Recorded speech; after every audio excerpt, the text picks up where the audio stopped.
ja ma mäletan nagu väga selgelt seda hetke, kui ma esimest korda avastasin selle tehnika, kuidas endas seda ebapiisavuse tunnet või siis seda, et mind on liiga palju või mind on liiga vähe, Mhm. sest see oli nagu niisugune elukandev muster, et kuidas see enda jaoks nagu ära vabastada.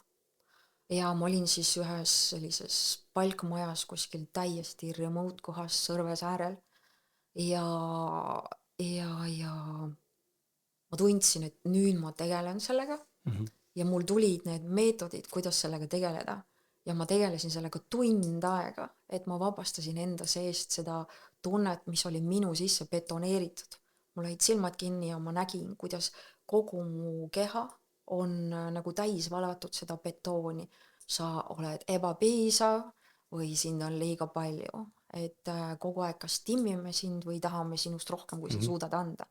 Et kui sa mõtled, siis kõik koolid, lasteaiad, paljuski kodu, nad hakkavad sind kogu aeg sellisena kujundama ja kujundama seda enesehinnangut ka selles suhtes, et millisena sa siis nagu ennast tunned.